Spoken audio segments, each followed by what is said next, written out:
الاثنين اللي جم عندنا فوارق فرديه، لا تركات ولا شغل ولا حد اتمرن عليها ولا ده راجل بيعمل الكلام ده في الدوري الانجليزي، واخد بالك، بقاله 11 سنه. بقاله 11 سنه. مرموش رخر، واخد بالك، اتعود على الشخصيه في الدوري الانجليزي، خد الكوره وقام رايح لوحده. ما هلعب مع مين؟ هلعب مع مروان يحطها فوق في الكشاف. اهم حاجه خرجنا بيها الثلاث نقط، مش هنتكلم في حاجه ثانيه غير كده. خرجت بثلاث نقط، لكن الماتش كنت ممكن تكسبه بسهوله اكتر من كده. صعبت الماتش على نفسك ماشي، بس انا بالنسبه لي وبالنسبه لنا 3 نقط في دور المجموعات اول ماتش مرضيه. في شويه كلام فني، امام طلع عليه، كنت محتاج تلعب فرود من بدري ولا لا، الاثنين اللي في نص الملعب حمدي ومروان، كل الكلام الفني ده لصاحب الفنيات كابتن ياسر راشد. ايه رايك يا كابتن؟ والله هو بص يا سيف، احنا اتفقنا ان احنا من اول البطوله ان احنا بنشتغل دعاء، احنا بندعي يعني الحمد لله، احنا شغالين في الدعاء كويس. بس انا بس عشان الماتش قطع نفسي لازم اشرب حاجه بصراحه، وصدري واقف وربنا. ليه؟ كشري؟ لا مش كشري، قاعد جنبي 3 بيشيشوا الشيشه، انا اللي بشرب مش هم. تفاح؟ لا يا ريت تفاح قص. قص ده، القص ده وربنا دي اصعب حاجه في تشرب ايه بس؟ نسكافيه. بقول لك يا محمد، انا عايز نسكافيه وينسون، ينسون بليمون. خش يا كابتن. هي زي ما انا قلت لك، الدعاء النهارده اللي كسبني. الجمهور منه بقى يتفرج على يعني بطولات مجمعه وبتاع والكلام ده كله، دوريات طبعا احنا بنتفرج عليها. ابتدى يحب ان هو المتعه النتيجه. حلو. احنا عندنا ثوابت، يعني احنا في الكره المصريه احنا عندنا ثوابت، بدليل اي مدرب بيخرج بعد اي مباراه الحمد لله 3 بونت اهم حاجه عندي. تمام. بس دي حقيقه يا كابتن، في المواقف اللي زي دي تمام. انت بتلعب دور مجموعات، عايز 6 بونت صعدت، فانت مش مهم الكلام ده قوي. هو في دوري المجموعات دي لما تخرج، لما تتنقل لدوري الاقصاء وجيت خرجت مثلا من دور الثمانيه مثلا او من دور ال 16، تمام، انت النهارده مطالب بالكواليتي اللي معاك، بالتاني بالكواليتي اللي معاك، صلاح ومرموش وتريزيجيه وزيزو. انت بتتكلم في لغه ارقام، لغه ارقام وكواليتي، ناس بتحصل على مبالغ ماليه غير طبيعيه. تمام كده. انت بقى بتلعب مين؟ انت بتلعب زيمبابوي.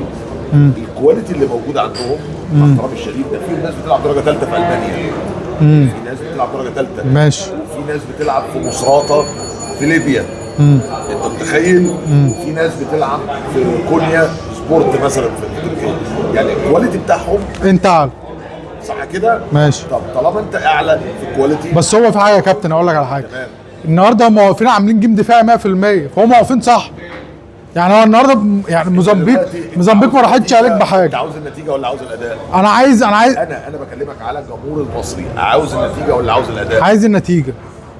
شريحه كبيره النتيجه، يقول لك انا كسبت خلاص. صح كده. انت لما تيجي تتكلم تتكلم ايه؟ تتكلم ان احنا من اول البطوله ان شاء الله باذن الله ربنا يكرمنا نصعد من دوري المجموعات. وبعد بعد دوري المجموعات انا فين شخصيتي وهويتي ككوره؟ المفروض ان انا معايا كواليتي، تمام كده. الكواليتي اللي موجود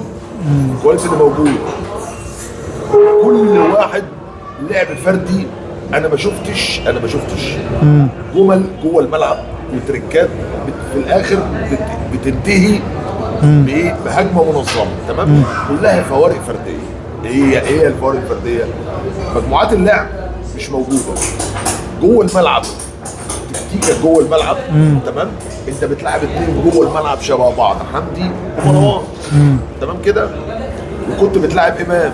غريبه قوي يعني انا ما شفتهاش كده في التدريب بصراحه. يعني غريبه قوي ان انت تطلع الوحيد اللي ممكن يمسك كوره ويلعبك اللي هو امام عاشور، تمام. فده تغييره علامه استفهام. كان بدري قوي، دقيقه 30 تقريبا، علامه استفهام كبيره. طب انت تفسره بايه؟ ما اعرفش بصراحه. يعني هو كل الناس بتتساءل ليه، ويا ريت الكابتن حسام يطلع برضه، يعني لان الشعب المصري والجمهور المصري بيبقى محتاج ان المدير الفني يطلع يتكلم، بس هو كابتن حسام مش هيطلع، عارف ليه؟ هي القصه كلها بس هي الفكره يا كابتن ما دام كسب والدنيا مشيت، ما هي دي بقى، هي دي محدش هيبص على امام هي دي مربط الفرس، ان الناس محتاجه المتعه قبل النتيجه. بمعنى انت النهارده لما اتفرجت على مباراه الافتتاح المغرب جزر القمر، تمام؟ الكواليتي بتاع المغرب مع الكره اللي قدموها خلتك انت عندك شغف ان انت تلعب نفس الكره دي. انت عاوز ده، رغم ايه؟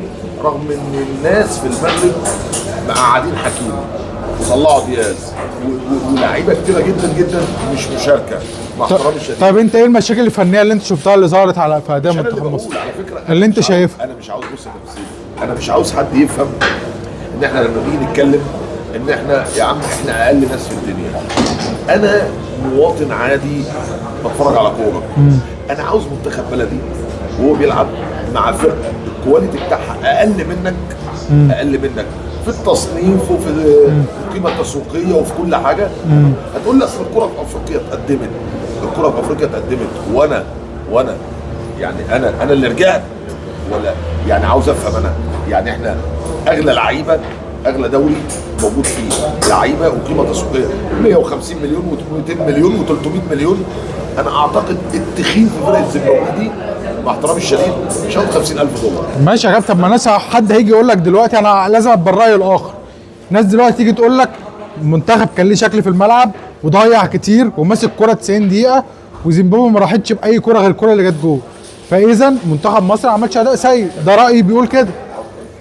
كلمه بيضيع كتير دي يعني وصلنا وماسكين كورة كلمه بيضيع كتير دي يا كابتن، كل الملعب اجتهادات فرديه. بمعنى اجتهادات فرديه من مرموش، اجتهادات فرديه من محمد صلاح، اجتهادات فرديه من تريزيجيه، مفيش ربط ما بين الناس، تمام؟ بدليل لو في ربط الاخر هتلاقي نتاجه الهدف، هتلاقي ان في جول جاي. طب الجولين اللي جم، جولين مواقف لاجتهادات فرديه لمحمد صلاح ومرموش في الدوري الانجليزي.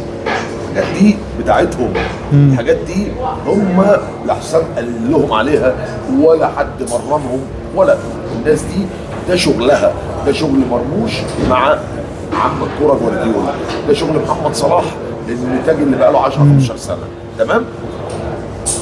انت بقى في الاخر النتاج بتاعك انت شغلك مع تريزيجيه، شغلك مع زيزو، شغلك مع مصطفى محمد، شغلك مع مروان، شغلك مع حمدي فتحي، شغلك مع الاثنين اللي في القلب. ده كوارث، ده احنا عندنا كوارث في ايه؟ كوارث في الكواليتي اللي موجود مع احترامي الشديد، ما بيأديش الدور اللي المفروض. انا اكتر حاجه استغربتها واكتر حاجه انا مش قادر افهمها، رامي ربيعه قاعد ليه؟ يعني انت من اول اصلا ما حسام حسن جه رامي ربيعه رقم واحد وبيلعبوا التصفيات وبيلعبوا كل حاجه ورامي ربيعه عمل اداء كويس. هو الواضح ان الكابتن تيجي في اول ماتش تقعد رامي، الواضح ان الكابتن حسام اللي هو من المدارس اللي هيطلع يقوم قايل لك ايه؟ كان ذكي جدا يا كابتن حسام، هيطلع يقوم قايل ايه؟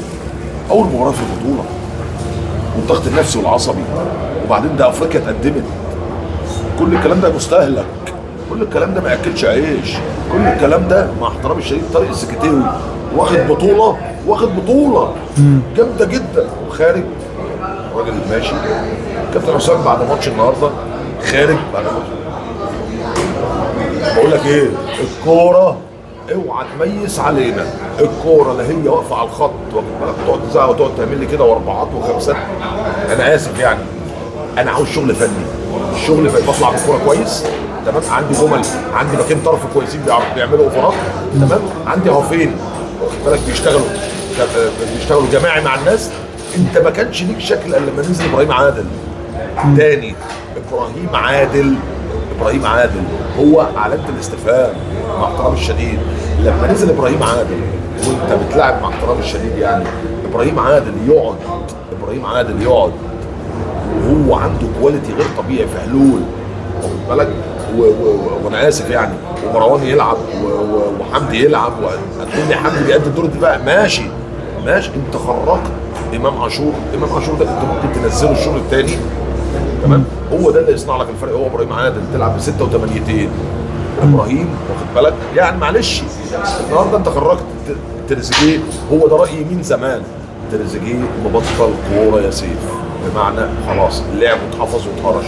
هتقول لي الاجوان ده زيزو النهارده، زيزو النهارده يا جدع احساس لعيب الكوره في الكوره الاوفر اللي اتعملت وجاي في الحته دي، الراجل بيتخانق مع الكوره وهو جاي، بيتخانق مع الكوره وهو جاي. عارف ده لو سلم بس دماغه بس كده تاتش خفيف كده الكوره جول. هي دي التدريبات بقى، وهي دي الشغل اللي بتشتغل بيه على طول. انما اجوان محمد صلاح، جول محمد صلاح ومرموش اجتهاد فردي. جول مع احترامي الشديد، المواقف دي موجوده في الدوري الانجليزي 1000 مره. طب 1000 مره. طب ايه رايك في اداء؟ صلاح جاب الجول ده ايه رايك في 1000 مره. مرموش عنده الشخصيه ان هو يخش وبتاع والكلام ده كله، ورفع وشه قال لك، عارف مرموش في الكوره دي قال لك هلعب مع مين؟ هلعب مع مين؟ مين اللي رابط معاه؟ ما تمرنوش عليها.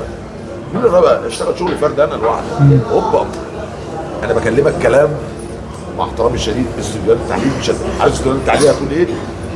نحمد ربنا، نحمد ربنا. حد قال لك يا عم ان احنا كفره؟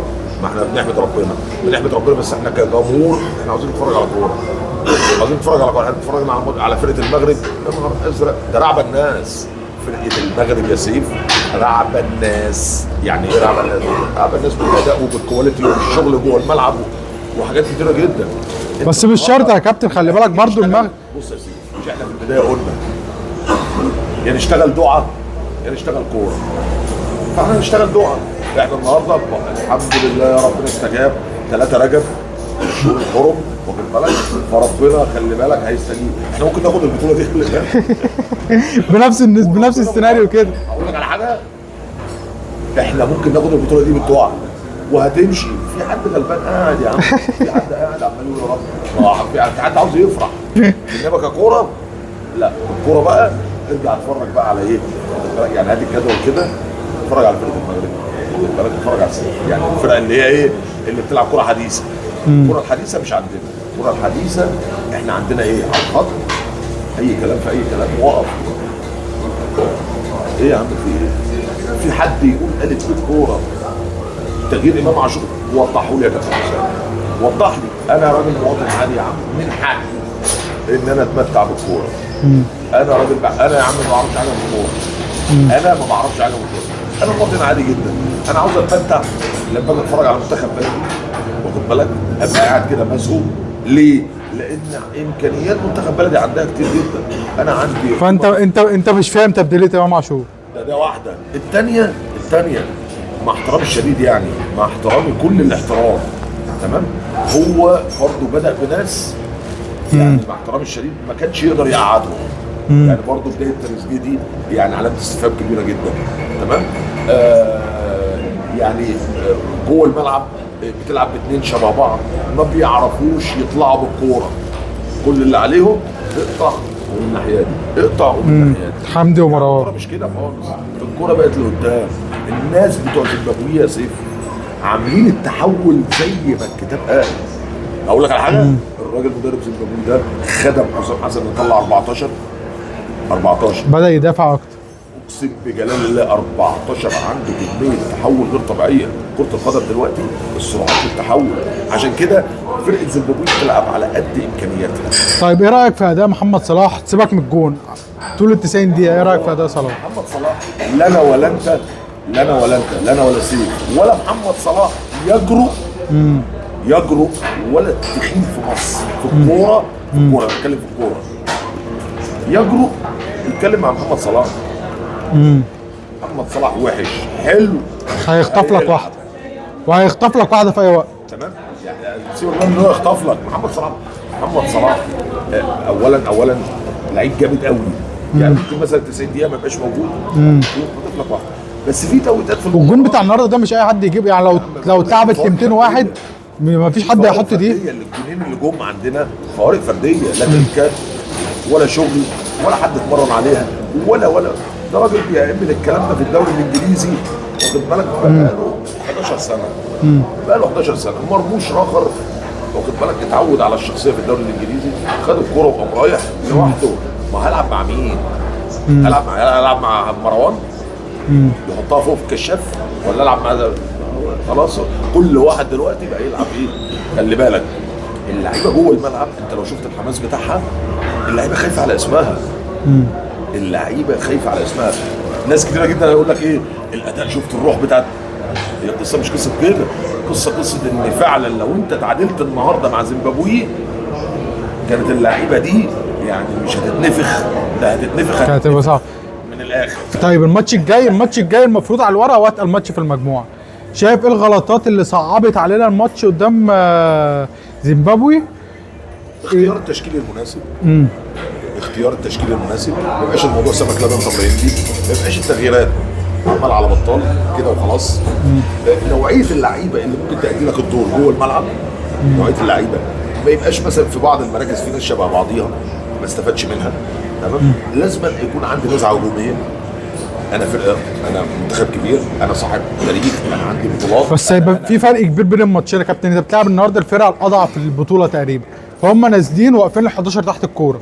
جنوب افريقيا انت هتواجه العكس، جنوب افريقيا هتلاقي فرقه فاتحه وهتلاقي فرقه بتهاجمك وهتلاقي فرقه رايحه عليك. ممكن اقول لحضرتك على حاجه؟ ده هيسهل المأموريه. ده شغل مين؟ انا النهارده فرقه بتلعبني زون ديفنس، انا مدرب.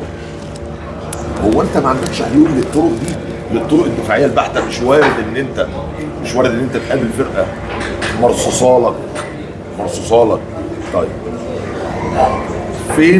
فين شغلك جوه الملعب اللي يخليك تكسر الحته؟ خلاص الماتش ده عدى، احنا الماتش الجاي جايين دلوقتي قدام منتخب بيلعب لعب مفتوح وبيلعب كوره ومعروف اللي هو بيلعب كوره، فريق بتاع صن داونز.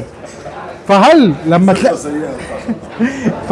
تلاعب فرقه بتلعب جيم مفتوح هيبقى اسهل عليك من الجيم بتاع النهارده ولا اصعب؟ يعني انت شايف ده يبقى على المنتخب ازاي؟ بص يا كابتن، هو لو انت بتلاعب اي فرقه التكتيك بتاعها سواء جيم مفتوح او مقفول، تمام، انت المفروض تكون مجهز سيناريوهات. انت كابتن حسام وجهازه المحترم يعني على دماغي من فوق. هو حسام حسن اسطوره في الكوره. انا بتكلم في التدريب. في التدريب لا هو بالزعيق ولا بالنرفزه ولا باللماضه، هو بايه؟ بشغلي. تمام، انت يا كابتن حسام عندك سيناريوهات. لو قابلت فرق بتقابلك جيم مفتوح هتلعب ايه؟ ولو قابلت فرق هيقول لي طبعا دلوقتي انت مالك انت وانت عندك فكره وانت مالك وانت مش عارف. يا عم انا مواطن عادي، انا بسالك عشان انا نفسي الفرقه تاخد البطوله، بس تاخدها اداء ونتيجه. بمعنى اداء ونتيجه ده يخليك انت منتشر. اوعى تقول لي الناس مبسوطه، الناس عارف انت اللي هو ايه يعني، مش عارفه تقول ايه. الحمد لله. طب احنا كل بقى مره، ما انا بقول لك بقى احنا في رجب بقى، في شهر رجب، يعني كويس ان البطوله تفضل ايه يعني، حتى ايه ممكن تخش على في اول شعبان ده برضه الدعوه مستجابه. واخد بالك؟ يعني ملخص من وجهه نظرك ان الماتش كله اداء فردي من اللعيبه بس ما فيش اي حاجه فنيه جماعيه بين اللعيبه. الجمهور العادي يا كابتن. الله ينور يا جو، الله ينور يا صاحبي. الجمهور العادي يا كابتن حسام، الجمهور العادي اللي هو بيحب يستمتع بالكوره. انا واحد من الجمهور العادي اللي ماليش علاقه بالكوره، انا راجل حداد مسلح. واخد بالك؟ انا راجل مواطن، انا عاوز اتفرج على كوره. انا عاوز اتفرج على كوره، يعني اتفرج على متعه. اتفرج على ايه؟ على فرقه بتبني من تحت كويس، على فرقه بتعمل تريكات مع بعض. النهارده محمد هاني باك رايت منتخب مصر، عد له عمل كام اوفر. يمكن الواد محمد حمدي كويس جدا على فكره، وطلوعه لما نزل فتوح كان هيخنقها في واحده في الاخر، برضه قعد يمشي على وش رجليه وبتاع والكلام ده. يا عم اقول لك على حاجه، كابتن حسام يعني عامل تغييرات اسمها تغييرات البللم، يعني تغييرات مش مفهومه، ما عدا ابراهيم عادل هو اللي وفق في التغيير. تعرف ان ابراهيم عادل التغييره الوحيده الموفقه النهارده، مش انا اللي بقول، اللعب والاداء. زيزو يعني انت بقى يا ابو 150 مليون يابا، الكره وهي جايه بالعرض انت بتتخانق معاها ازاي؟ يعني هدف صريح مليار%. يلوم على ان انت مع احترامي الشديد المواقف دي الكره مش عافيه. الكره مش يا عم زيزو، والله العظيم الكره لا برفع الشرطه ولا بدهان الزيت ولا بالشم. ولا بالفيتامينات بتاعت الجيم. كوره يابا هنا. عارف لو نزل مصطفى فتحي مش فرقه واقفه دافعه. انا بقول لك اهو تاني، عارف لو نزل مصطفى فتحي، مصطفى فتحي كان حل غير طبيعي، واخد بالك؟ وكان قلب الناس دي كده، واخد بالك؟ كان هيوصل كتير، بدليل ان ابراهيم عادل عمل كده. بس هنا بقى التوازنات الكوره بتاعت زيزو الناس كلها وهي قاعده على الهوا. ايه يا عم في ايه يا عم؟ ايه يا عم؟ بشكرك يا كابتن، وباذن الله قبلك يوم الجمعه واحنا كسبانين وضامنين الصعود باذن الله، ونبدا بقى نحل بقى في الماتشات اللي هي ايه خروج دي على طول، نلعب بقى ضربات جزاء اكسترا تايم، نقعد نخبط بقى في الحاجات دي. لما بروح اتفرج على اي ماتش على القهوه انا بختار ناس بركه قاعده جنبي، بمعنى اختار ايش اختار مثلا ايه الواد جميل، العيال اللي هي الغلابه دي، اقوم قايل له ايه؟ يقول لي هنكسب، اقول له بقى هنكسب. ايوه هو هي الناس ايه لقيتها وبتسافر، خد بالك في عيل غلبان، فانا هنقي 2 3 في ماتش جنوب افريقيا. دي شغلتك انت بقى. شغلتي يعني وهربط معاهم بالليل، اوعى تروح مكان. بشكرك يا كابتن، وقابلك يوم الجمعه بعد الماتش باذن الله. الف مبروك، باذن الله لقانا بعد ماتش جنوب افريقيا واحنا باذن الله ضامنين الصعود. شكرا لوقتكم.